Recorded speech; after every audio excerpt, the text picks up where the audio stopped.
Hello दोस्तों, आपका स्वागत है पार्थ क्लासेज में, जहां हम किसी भी टॉपिक को बिल्कुल सरल और आसान भाषा में सीखते हैं, समझते हैं और आगे बढ़ते हैं। दोस्तों, आपको पता है कि आप सभी का बोर्ड एग्जाम अब काफ़ी नज़दीक आ चुका है। जो भी स्टूडेंट 2026 में 10th का बोर्ड एग्जाम देने जा रहे हैं, उनको अब बेहतरीन तरीके से तैयारी करने की ज़रूरत है। इसके लिए हमने आप सभी के लिए इंपॉर्टेंट क्वेश्चन का सीरीज स्टार्ट किया है, जिसमें आपको हर एक सब्जेक्ट का इंपॉर्टेंट क्वेश्चन दिया जाएगा और वो छोटे छोटे पार्ट में दिया जाएगा, ताकि आप कहीं भी चलते हुए भी या कहीं बैठे हुए हैं तो वहां पर भी आप उसे आसानी से देख सके। समझ गए? तो आज हम इस वीडियो में देखेंगे फिजिक्स का इंपॉर्टेंट क्वेश्चन। इससे पहले कई इंपॉर्टेंट क्वेश्चन अपलोड किया जा चुका है, तो उसका प्लेलिस्ट बना हुआ है, फिजिक्स इंपॉर्टेंट क्वेश्चन सीरीज का होगा, तो जाकर प्लेलिस्ट में जरूर देखें। तो चलिए अब अपने वीडियो को करते हैं स्टार्ट। तो ध्यान से देखें, फिजिक्स का इंपॉर्टेंट क्वेश्चन सीरीज का आज स्टार्ट होगा छठा प्रश्न से। कहां से? छठा प्रश्न से। और हर एक सब्जेक्ट का अपलोड हो रहा है, तो आप सभी उसे जरूर देख लें, ठीक है ना। चलिए, छठा क्वेश्चन क्या है उस पर हम विचार करते हैं। छठा क्वेश्चन कहता है कि प्रकाश का अपवर्तन क्या है, इसके नियमों को लिखें।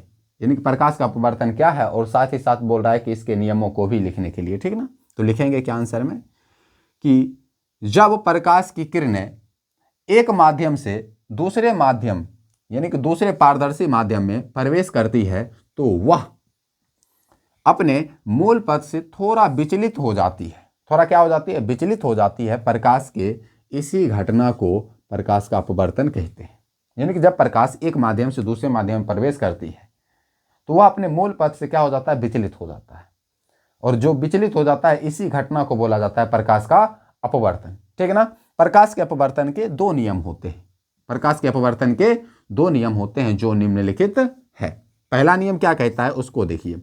बोल रहा है कि आपतित किरण, अपवर्तित किरण तथा आपतन बिंदु पर डाला गया अभिलंब तीनों एक ही तल में होते हैं। एक ही तल में होते हैं। दूसरा नियम कहता है कि किसी विशेष वर्ण के लिए आपतन कोण की जगह साइन आई, आपतन कोण की जगह को हम साइन आई से क्या करते हैं? डिनोट करते हैं, ठीक है ना। तथा अपवर्तन कोण की जगह साइन आर का अनुपात एक नियतांक होता है। क्या होता है? नियतांक, जिसे हम म्यू से सूचित कर देते हैं। इसे क्या बोला जाता है? म्यू। अर्थात साइन आई बटा साइन आर बराबर म्यू। तो ये हो गया पहला प्रश्न। और आपको इसी तरह से आंसर लिखना है। समझ गए ना कि हम लिखेंगे सबसे पहले प्रकाश का अपवर्तन, फिर पैराग्राफ चेंज करके प्रकाश के अपवर्तन के दो नियम होते हैं, और नियम लिखेंगे नियम 1, नियम 2, और उसके बाद लिखेंगे। समझ गए? चलिए सातवां प्रश्न देखते हैं। सातवां प्रश्न कहता है कि उत्तल लेंस को अभिसारी लेंस क्यों कहा जाता है? अभिसारी मतलब एक जगह मिला देगा, नाम से ही स्पष्ट है ना। तो क्या लिखेंगे इसमें आंसर कि उत्तल लेंस को अभिसारी लेंस इसलिए कहा जाता है क्योंकि वह अपने मुख्य अक्ष के समांतर आने वाली प्रकाश किरणों को अपवर्तन के पश्चात एक ही बिंदु पर मिला देती है। यानी कि विभिन्न दिशाओं से जो प्रकाश किरणें आती है, अपवर्तन के पश्चात एक ही बिंदु पर मिल जाती है, अर्थात मुख्य फोकस में मिलती है। इसीलिए इस लेंस को क्या कहा जाता है? अभिसारी लेंस कहा जाता है। समझ गए? चलिए आठवां प्रश्न क्या कहता है कि अपवर्तनांक को परिभाषित करें। अपवर्तनांक को परिभाषित करें। हीरा का अपवर्तनांक 2.42 है, इसका क्या आशय है, अर्थात क्या इसका तात्पर्य है, ठीक है ना। तो आंसर देखिए, बोल रहा है क्या लिखेंगे कि अपवर्तनांक सबसे पहले हमें परिभाषा देना है, क्योंकि परिभाषा पूछा है। फिर पूछा है कि हीरा का अपवर्तनांक 2.42 है, इसका क्या मतलब है, तो उसका मतलब ही देखेंगे। तो अपवर्तनांक सबसे पहले परिभाषा देंगे, तो निर्वात में प्रकाश की चाल एवं किसी अन्य माध्यम में प्रकाश की चाल के अनुपात को अपवर्तनांक कहते हैं। निर्वात में प्रकाश की चाल एवं किसी अन्य माध्यम में प्रकाश की चाल के अनुपात को क्या कहा जाता है? अपवर्तनांक कहा जाता है। और इसे एन से सूचित किया जाता है। किससे? एन से, ठीक है ना। उसके बाद आपको इसका फॉर्मूला भी लिखना पड़ेगा। अपवर्तनांक बराबर निर्वात में प्रकाश की चाल बटा अन्य माध्यम में प्रकाश की चाल, या आप इसे इस तरह से लिख सकते हैं। अपवर्तनांक को एन से सूचित किया जाता है, बराबर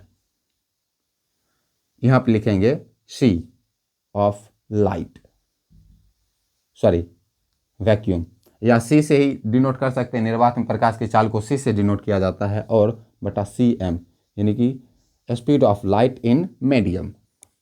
समझ गए? चलिए, अब ये तो हम परिभाषा लिख दी, इसका फॉर्मूला भी लिख दिए। अब आगे दूसरा प्रश्न इसी में ऐड कर दिया, हीरा का अपवर्तनांक 2.42 है, इसका क्या मतलब है, यानी कि इसका क्या आशय है। तो ध्यान से देखें, हीरा का अपवर्तनांक 2.42 है, इसका मतलब है, यानी कि इसका आशय है कि हीरा में प्रकाश की चाल निर्वात के सापेक्ष 2.42 गुना कम होगा। यानी कि निर्वात में प्रकाश की चाल कितनी होती है, 3 × 10⁸ मीटर पर सेकेंड होती है।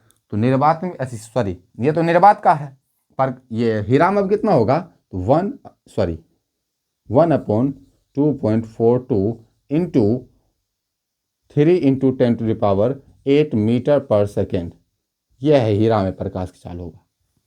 समझ गए? तो ये रहा आपका आंसर, और ठीक इसी प्रकार आपको लिखना है। समझ गए? चलिए, अब हम 9वां क्वेश्चन को देखते हैं। 9वां प्रश्न क्या कहता है, इस पर ध्यान दीजिएगा। 9वां प्रश्न कहता है कि अवतल लेंस को अपसारी लेंस क्यों कहा जाता है। अब इससे पहले वाले क्वेश्चन में हम क्या देखे थे कि उत्तल लेंस को अभिसारी लेंस क्यों कहा जाता है। अब इसमें देख रहे हैं कि अवतल लेंस को अपसारी लेंस क्यों कहा जाता है। ठीक है ना? तो ध्यान से देखें, आंसर में लिखेंगे कि अवतल लेंस को अपसारी लेंस इसलिए कहा जाता है क्योंकि ये अपने मुख्य अक्ष के समांतर आने वाली प्रकाश किरणों को अपवर्तन के पश्चात विभिन्न दिशाओं में फैला देती है। विभिन्न दिशाओं में क्या करती है, फैला देती है, यानी कि अपसरित कर देती है। इसी गुण के कारण इस दर्पण को क्या कहा जाता है, इस लेंस को कहा जाता है अपसारी लेंस। समझ गए ना? चलिए, 10वां प्रश्न क्या कहता है कि पार्श्विक विस्थापन से आप क्या समझते हैं, अर्थात पार्श्विक विस्थापन को परिभाषित करने के लिए कह रहा है। ठीक है ना? तो पार्श्विक विस्थापन क्या है, आंसर में क्या लिखेंगे कि जब प्रकाश की किरणों को एक आयताकार या किसी आयताकार कांच की सिल्ली से गुजारा जाता है, तब आपतित किरण एवं निर्गत किरण के बीच की लंबवत दूरी को पार्श्विक विस्थापन कहते हैं। पार्श्विक विस्थापन कहते हैं। इसका SI मात्रक मीटर होता है। क्या होता है, मीटर। अब ध्यान से देखें, ये क्या होता है पार्श्विक विस्थापन, ये एक आयताकार कांच की सिल्ली है। अब ये किरण आया यहाँ से, फिर अपवर्तित होकर इस साइड से गुजर गया। रियल में इसका मूल पथ क्या है, ये है ना, ये है ना, और ये निर्गत किरण है, ये आपतित किरण है, ये अपवर्तित किरण है। तो आपतित किरण ये है, अपवर्तित किरण ये है, तो इस दोनों के बीच की लंबवत दूरी ये देख रहे हैं ना, यही क्या है, पार्श्विक विस्थापन होगा। क्या होगा, पार्श्विक विस्थापन। समझ गए ना? चलिए, अब 11वां प्रश्न देखते हैं। बोलता है कि पानी में रखा हुआ सिक्का उठा हुआ प्रतीत होता है, क्यों। पानी में रखा हुआ सिक्का उठा हुआ क्यों प्रतीत होता है। जब हम बाल्टी में पानी को भर देते हैं और उसमें सिक्का को गिराते हैं, सिक्का हमें ऊपर उठा हुआ प्रतीत होता है। क्यों होता है, ये होता है अपवर्तन के कारण। किसके कारण, अपवर्तन के कारण। बस वही लिखना है कि पानी में रखा हुआ सिक्का अपवर्तन के कारण उठा हुआ प्रतीत होता है, बस इतना लिखेंगे। 12वां प्रश्न है कि लेंस की क्षमता से आप क्या समझते हैं। लेंस की क्षमता को परिभाषित करना है। ठीक है ना? तो लेंस की क्षमता किसे कहते हैं, इस पर ध्यान दीजिएगा। आंसर में लिखेंगे कि लेंस द्वारा प्रकाश किरणों को अभिसरित या अभिसरित ठीक रहेगा, अभिसरित अथवा अपसरित करने की क्षमता को लेंस की क्षमता कहते हैं। यानी कि लेंस कितना किसी प्रकाश किरणों को अपसरित कर सकती है, फैला सकती है, या किसी बिंदु पर लाकर मिला सकती है। समझ गए ना? इसी की क्षमता को कहा जाता है लेंस की क्षमता। या इसका परिभाषा आप दूसरे तरीके से दे सकते हैं कि लेंस की फोकस दूरी के व्युत्क्रम को ही क्या कहा जाता है, लेंस की क्षमता कहा जाता है। देखिए व्युत्क्रम है ना, 1/f है ना। चलिए आगे देखते हैं। इसे P से सूचित किया जाता है। लेंस की क्षमता को P से सूचित किया जाता है तथा इसका SI मात्रक डायोप्टर होता है। काफ़ी इंपॉर्टेंट है ये, ऑब्जेक्टिव के लिए काफ़ी इंपॉर्टेंट है। ठीक है ना? फिर इसका क्या करेंगे, फार्मूला लिख लेंगे। लेंस की क्षमता बराबर 1/, फोकस दूरी है ना, या P बराबर 1/f। ये इसका क्या हो गया, फार्मूला। ठीक है ना? चलिए 13वां प्रश्न देखते हैं। 13वां प्रश्न आपसे न्यूमेरिकल है, जो छोटा सा हल्का न्यूमेरिकल जो होता है ना वही पूछा जाता है बोर्ड एग्जाम में, है कि उत्तल लेंस की फोकस दूरी 2 मीटर है। कितना है? 2 मीटर। तो लेंस की क्षमता क्या होगी, यानी कि हमें पी निकालने के लिए बोल रहा है। तो सबसे पहले हम लिखेंगे यहाँ पर सॉल्यूशन। क्या लिखेंगे? सॉल्यूशन। और उसके बाद लिखेंगे दिया है, दिया गया है, दिया गया है। एफ दिया है ना आपको, कितना दिया है? 2 मीटर। अब ये प्लस में होगा या माइनस में? तो उत्तल लेंस है, उत्तल लेंस की फोकस दूरी धनात्मक होती है, इसलिए ये किस में रहेगा? प्लस में रहेगा। P बराबर वाट, तो यहाँ पे लिखेंगे चूंकि P बराबर 1/f, इसलिए P बराबर 1/2 इज इक्वल टू 0.5 डाफ्टर। ये आपका क्या हो गया? आंसर हो गया। बस इतना करना है, समझ गए ना? चलिए, तो ये रहा हमारा फिजिक्स का इंपॉर्टेंट प्रश्न। और अभी तक हमने ये जो फिजिक्स है, फिजिक्स का पहला चैप्टर और दूसरा चैप्टर प्रकाश का परावर्तन एवं अपवर्तन का सब इंपॉर्टेंट प्रश्न देख लिए हैं। फिर आगे हम तीसरा चैप्टर से जो इंपॉर्टेंट प्रश्न बनेगा उसको हम अगले वीडियो में देखेंगे। तो ध्यान दें, आप सभी के लिए अलग अलग प्लेलिस्ट बना दिया गया है सब्जेक्ट वाइज, आप जाकर उसे जरूर देखें। समझ गए? और वीडियो अच्छा लगा हो तो वीडियो को लाइक कीजिए, चैनल को सब्सक्राइब कीजिए और अपने दोस्तों को भी इसके बारे में बताइए और चैनल को बोलिए सब्सक्राइब करने के लिए। फिर मिलेंगे अगले वीडियो में।